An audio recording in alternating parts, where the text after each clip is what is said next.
The year is 2025, and I still cannot, in my wildest dreams, believe that people exist today who still think that people in Africa live in trees, have lions as pets, no internet, bad roads, you name it. All the negative stereotypes you can think about, people still have them in 2025. And most of these stereotypes are coming from people you would believe that they have access to the internet, who you would believe that they have access to Google, Chat GPT, and they can easily find these things out. The internet has bridged so many worlds, has bridged the gap between developed and underdeveloped or developing countries, in the sense that if you lack information about something, you can easily Google and you will have as much information as possible, especially in 2025. In 2025, we are able to develop images, videos, and theories using ChatGPT and AI, it still baffles me that this situation is still under discussion. Firstly, Africa is not a country, it is a continent with 50 plus countries.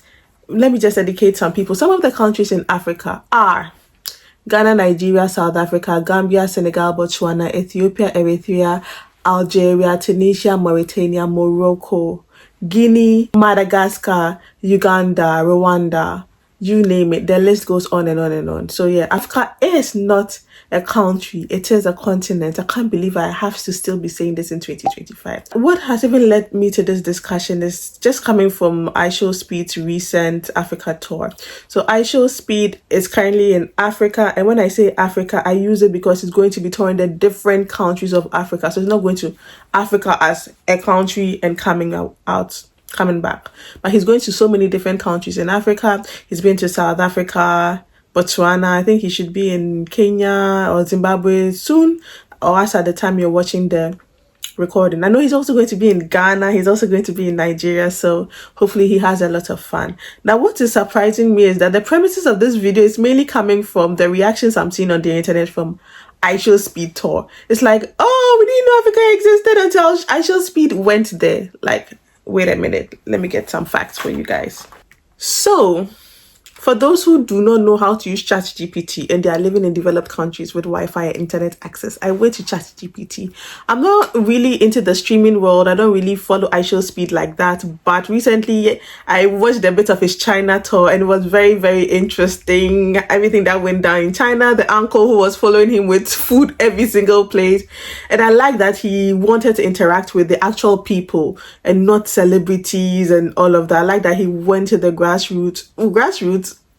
Yeah, grassroots is a political term, but like he went to the regular schmagula persons like me, not necessarily celebrities, etc. So that's one thing I like about him. And that being said, please, I don't want to see any minister going to welcome Ishowspeed, any celebrities dressing up going to welcome Ishowspeed. Reminds me of what Cardi B did to the Ghanaian celebrities some years ago when she went to Ghana. The celebrities had just paraded themselves coming to greet Cardi B.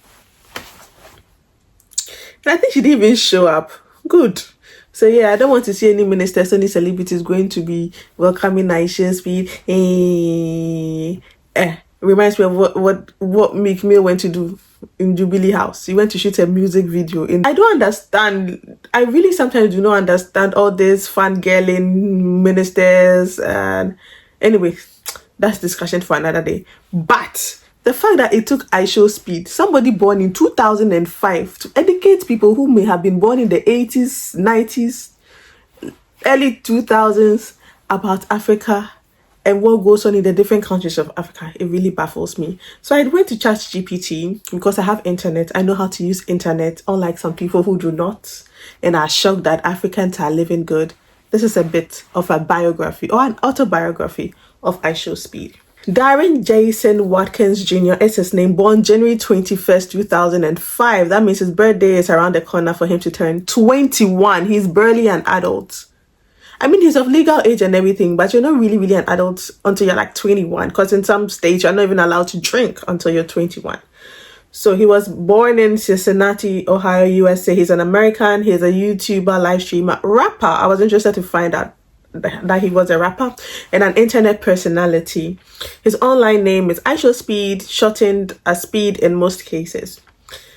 He grew up in Cincinnati. He developed an interest in video games at a young age, particularly sport games, and was especially passionate about soccer, football. So he created his YouTube channel in 2016, but his rise to fame began around 2021. That's around the pandemic. I think the pandemic was like a lot of people's platform to grow, because people were at home. A lot of time was spent on the internet. And I'm still surprised that people still did not go and be Googling facts about African countries during the pandemic when you were at home and you had internet. God. So yeah, that was when his rise to fame began, with his energetic, unpredictable live stream started going viral. Honestly, there were instances where I watched his video and I'm like, it was so cringe. Like, he'll just be shouting. Sometimes he's barking. I'm like, is it youthful exuberance or madness? But at this point, everything pays, I guess. But yeah, very energetic, unpredictable. Sometimes he'll be pouring water on himself. There was one time I watched the video, I don't know exactly what he took. Like, he chewed some very hot pepper or something. He was throwing up all over the place. I was like, oh, yeah. But I guess that's what people want, instead of going to Google and find out more about Africa. So he initially focused heavily on NBA 2K content before expanding into FIFA, horror games, and general variety streaming. Speed became known for extremely high energetic reactions and comedic outbursts. I agree. Memes and viral clips spread across TikTok, Twitter, X, YouTube Shorts. That's true. I've seen a lot of memes of Ishowspeed. There was this meme that flies around a lot on TikTok where he's just listening to something. He just throws his headset on the ground and people use it as a green screen for whatever they want to do. So yeah, very energetic, high energy reaction, comedic outburst. And also his rise to fame is also attributed to a strong on-stream persona that blends humor, chaos, and fun interactions. Regardless of all the craziness, regardless of all the cringiness and the shock, sometimes he's a very down-to-earth person. Like I said, I've watched bits and pieces of his videos. I've seen some of his collaborations with KSI, Mr. Beast, you name it, and he's very likable. He's very down-to-earth. He's very simple. He doesn't, I think I'll also like to say that he doesn't let the fame get to his head. He also has a music career. I actually had to Google that and I found some music videos and songs by him. ChatGPT says what? In addition to streaming, he pursued music. His songs often went viral, including Duty Booty, Shake, World Cup 2022, released during the FIFA World Cup and widely shared online. His music success further expanded his popularity beyond gaming audiences. Now his soccer influence and Cristiano Ronaldo. I know he's a very huge, crazy fan of Cristiano Ronaldo. He's frequently expressing his admiration during his streams. His love for soccer has become a core part of his brand and contributed to his global fan base, especially outside the United States. And he's very fast. He's a very good runner. Probably, I guess that's where his name Speed is coming from, because he can really run. He's very fast. He's very athletic also.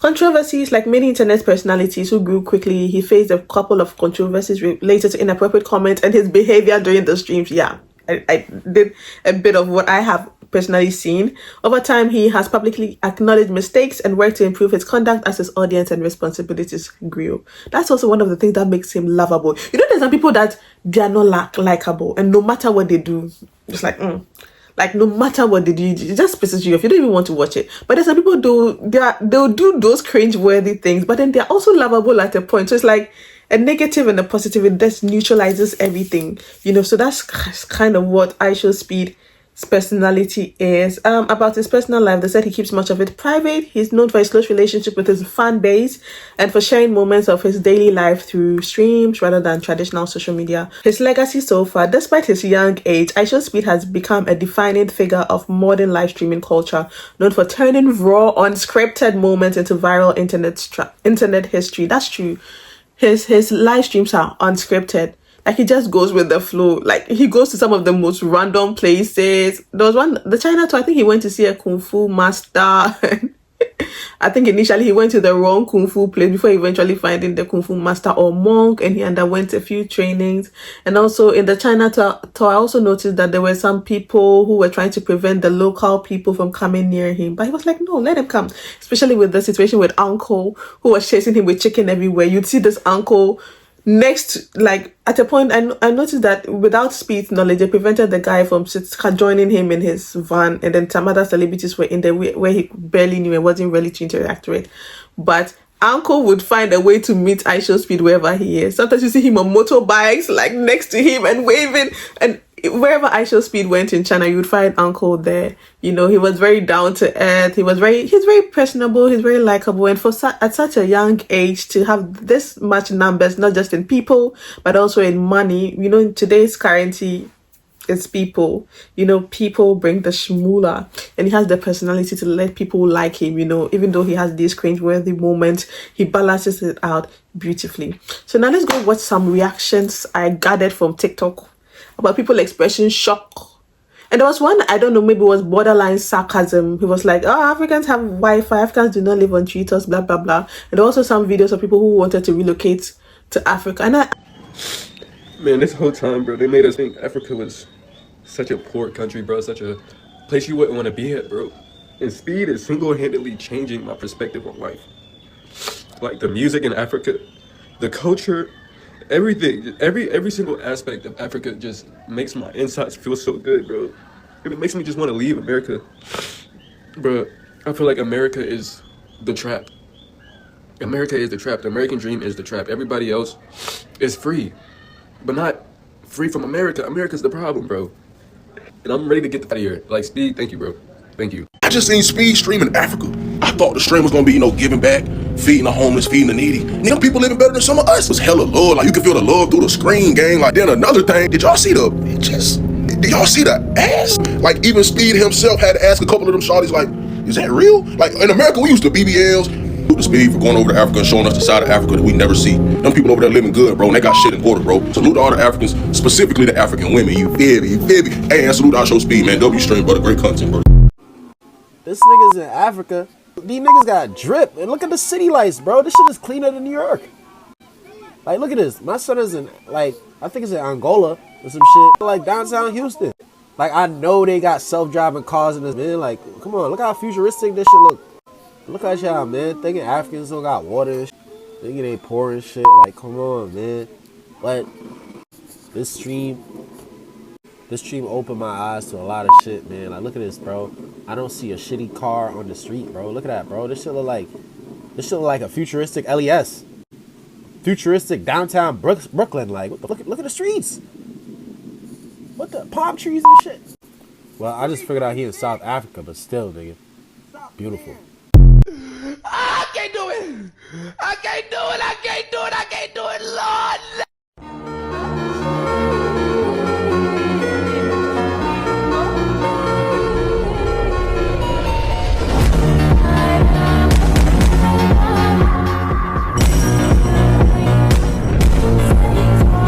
I'm like, where have you guys been? Because there's recently in the last 5 years been this trend with the dirty December situation where a lot of diasporans are going back to Ghana, going back to Nigeria. Ghana is the gateway to Africa, and so recently we introduced the homecoming where Americans, people outside in the diaspora who have African roots, could easily come back. Some even have gained citizenships through this means, etc. And most of these times, these dirty December videos are going viral, where people come down, have a lot of fun, sharing pictures, videos, and it has also brought about a lot of investment, albeit with some gentrification as well, because sometimes the local people cannot even have as much celebration as these people who come and melt their hard currency into cedis and naira are able to. So I'm really surprised that even in spite of all these, people still have not much information about Africa. There are poor people everywhere. There are poor people in the US. I was recently watching a Stephen Nduku's interview where he went to interview homeless people in America. Yes, the stereotypes have to change. And I was actually impressed to see a Nigerian man going to America to interview homeless people. I was like, it's about time. Because there is a saying that until the lion learns to write his own story, the story is always going to favor the hunter. It is about who writes it, because people who write their story are able to make it what they want it to be and always make the other party look disfavored. So I'm very happy we have internet today. So if you are watching me and you don't have enough information about African countries like Ghana, Nigeria, South Africa, Botswana, Tanzania, Morocco, Algeria, Eritrea, Libya, Senegal, Gambia, Sierra Leone, you do not have information about these, Ivory Coast, Togo, Benin, go and Google. Pick up your phone right now. Yes, you have a computer, literally in your palm, and you're still telling me you don't know some things. There's one thing I say, that you cannot be in 2025 when there's overflowing knowledge all over the internet. If anything at all, there should be too much information for you. Honestly, I think the problem of our generation should actually not be lack of information, but too much information. Even the good book says that for lack of knowledge, my people perish. If you want to perish, then you can go on being naive and jumping and doing hopscotch in your naivety. But we have internet today, so I just want to say, please Google. I know you may not have African friends where you don't even need to have African friends to know about a country. I know about Russia. I do not have friends in Russia. I know about US. I do not necessarily have friends in the US. You know about some Asian countries. I do not necessarily have friends from them. How do I know about them? I'm watching YouTube videos. I'm using Google. I went to school. I studied. Is that the reason why most people are actually... Anyway, guys, this was just a lighter side of the video, so I hope you enjoyed the video, and thank you so much for passing through. I hope you enjoyed this video. If you did, leave a like, subscribe to the channel, and leave your comments, whatever they be. But whatever comments you have, let us agree to disagree. Let's be respectful, and I'll see you next time.